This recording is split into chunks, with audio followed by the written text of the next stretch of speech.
महाशिवरात्रि पावन पर्व 27वीं शिव जयंती महोत्सव कार्यक्रम के उपलक्ष्य में आज प्यारे परमात्मा का झंडोत्तोलन का कार्यक्रम भी है। आज का दिन हम सभी ब्राह्मण परिवार के लिए बहुत ही खुशी का दिन है, उमंग उत्साह का दिन है। पर हमारी उमंग उत्साह इतना तेज हो कि जैसे आसमान में चिड़िया उड़ता है, वैसे हमारी कदम उड़ना चाहिए। अभी तक बाबा ने मुरली में कहा चलना सीखा, बोलना सीखा, कहा ना बाबा? सबने सुना है ये बातें, लेकिन अब उड़ना भी सीखो। तो उड़ना कैसे सीखेंगे? तीव्र गति का पुरुषार्थ करेंगे। आज भी बाबा ने कहा विश्व का मालिक बनना, स्वर्ग की बादशाही प्राप्त करना इतना आसान नहीं है। जो भी कुछ हमें प्राप्त होगा वो पुरुषार्थ के दम पे ही मिलेगा। यदि हम पुरुषार्थ नहीं करते हैं और इच्छा रखेंगे तो प्राप्ति होगी क्या? होगी? कभी नहीं होगा।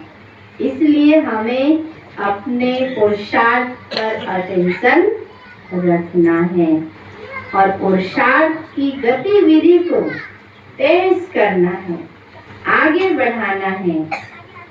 सारी दिनचर्या की चार्ट हमें याद रखना है।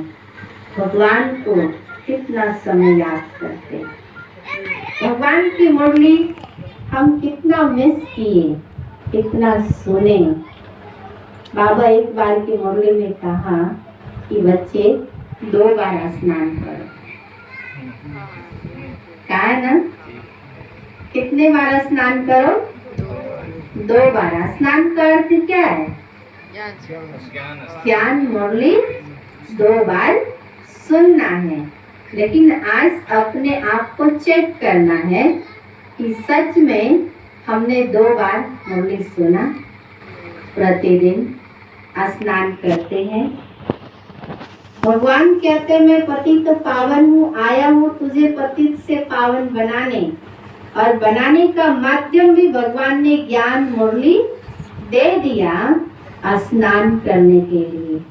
आप स्नान करेंगे तभी तो पावन बनेंगे, और स्नान ही नहीं करेंगे तो पावन कैसे बनेंगे?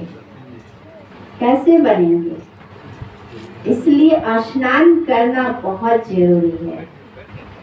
प्रतिदिन समय निकाल करके, समय किसी के पास होता नहीं है, लेकिन हमें निकालना पड़ता है।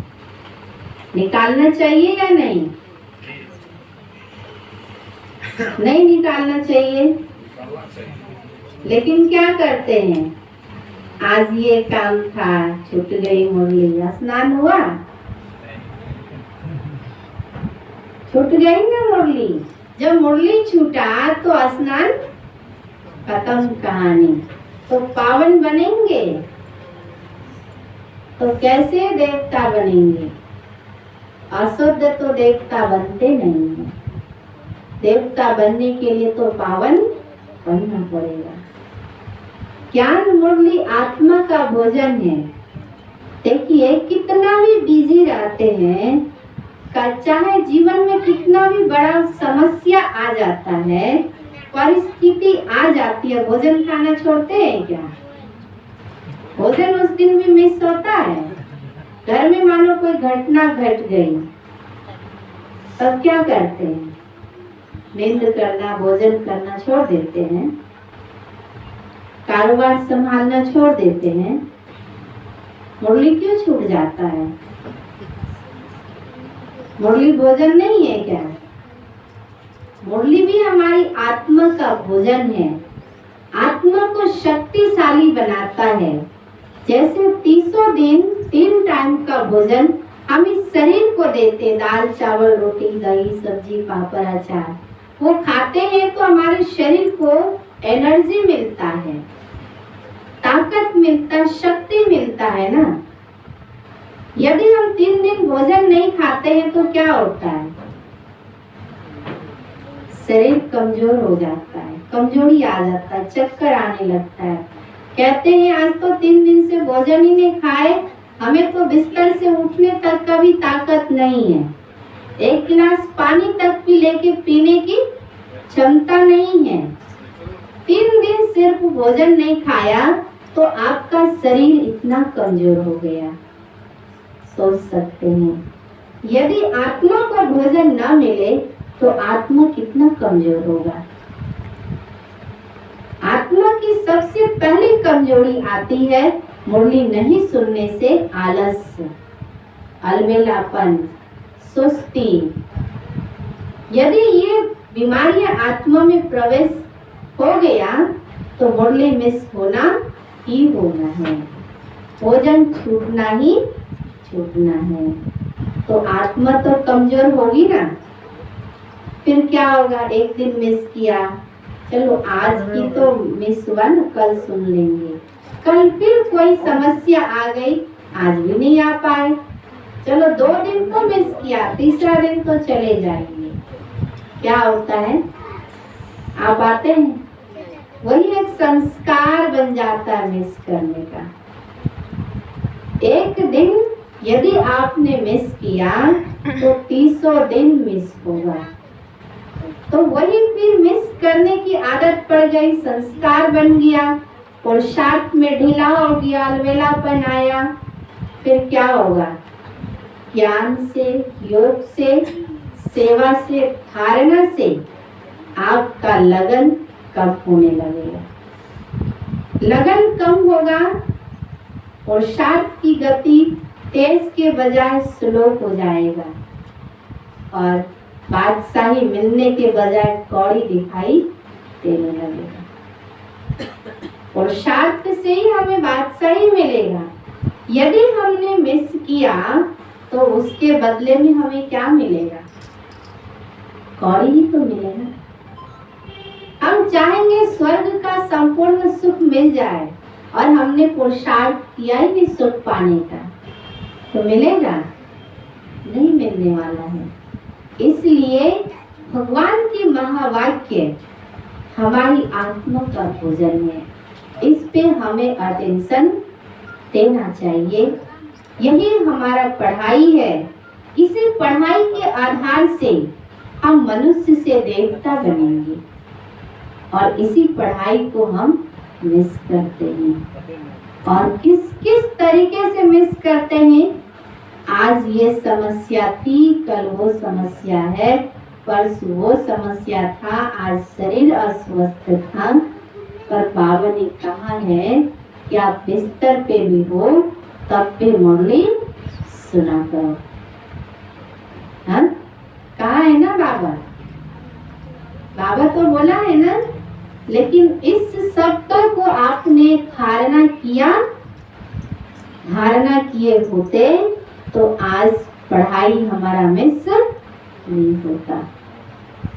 हम क्या कहते? भगवान तो बोला, उसका तो कर्तव्य है बोलना, हमारा तो कर्तव्य है सुनना, और सुन करके भी धारणा नहीं करना। क्या करना है? इधर से निकाल देना। तो ऐसे बच्चों की पुरुषार्थ की उन्नति क्या होगा? सोच सकते हैं। हाँ? वो पास होंगे। भगवान कहते बच्चे पढ़ाई करो, पास विद ऑनर बनो। अच्छे रिजल्ट, अच्छे नंबर से पास होना, ताकि आपका रिजल्ट सभी देख करके खुश हो जाएंगे। भगवान कहते आपको देख करके दुनिया सीखेंगे। यदि हम ही नहीं करेंगे तो दुनिया क्या सीखेगा? दुनिया को सिखाने का निमित्त तो हम बने हैं, लेकिन हम खुद ही नहीं करेंगे तो दूसरा करेगा क्या? कभी नहीं करेगा। कहेगा आप खुद ही नहीं जाते हो, महीना में 1 दिन जाते हो और मुझे बोलने आए। हाँ? दूसरे को सिखाने के लिए तो सबसे पहले स्वयं को सीखना पड़ेगा। स्वयं को ही धारणा मूर्त बनाना पड़ेगा, आगे बढ़ना पड़ेगा। सेवा में कदम आगे बढ़ाएंगे तो भगवान तो बैठा ही है मदद करने के लिए। इसलिए निश्चय बुद्धि, थोड़ा भी संशय ना आए, तभी हमारा विजय होगा। यदि हमारे मन में संशय आया तो विनाशंति हमारा ही होगा। इसलिए निश्चय का फाउंडेशन कभी भी हिले नहीं, वो मजबूत हो और शार्प की गतिविधि को आगे बढ़ाना है। मुरली कभी भी मिस ना हो। आज ये प्रतिज्ञा पक्का करना है, करेंगे ना सभी? हाँ, पक्का करेंगे। मुरली यदि रोज सुनेंगे तो क्लास में रोज आएंगे, मुरली मिस करेंगे तो क्लास में रोज नहीं आ पाएंगे। इसलिए मुरली सबसे बड़ा खजाना है। मुरली मिस किया तो सारी खजाना मिस हो जाएगा। और पढ़ाई में तो बाबा रोज रोज नई नई बातें सुनाते हैं ना। आज की मुरली जो आपने सुना, इस मुरली के आधारित यदि आपके जीवन में कोई परिस्थिति आ जाए तो आप सामना कर सकते हैं, उस परिस्थिति को जीत सकते, क्योंकि आज आपने पढ़ाई किया है। मानो कल आपने पढ़ाई नहीं किया, मुरली नहीं सुनी, और कल आपके जीवन में परिस्थिति आ जाए तो उसको कैसे पास करेंगे? लेकिन उस दिन की मुरली में भी उस परिस्थिति को पास करने के लिए भगवान ने शिक्षा दिया था, लेकिन आपने सुना ही नहीं, तो फेल हो जाएंगे ना। इसलिए मुरली हमें रोज सुनना चाहिए। कि बीमार हो जाएंगे या कहीं चले जाएंगे तो छुट्टी करेंगे, क्या करेंगे? 2 बारी। यदि आप सुबह के क्लास में नहीं आ पाए तो बाबा दूसरा चांस भी दिया है, संध्या क्लास और संध्या नुमा योग। करते हैं आप सभी? करते हैं ना? यदि आप करते हैं तो आपकी 2 बारी स्नान होता है। यदि आप नहीं करते हैं तो अपने आप को चेक करिए और आज से उस नियम को फॉलो कीजिए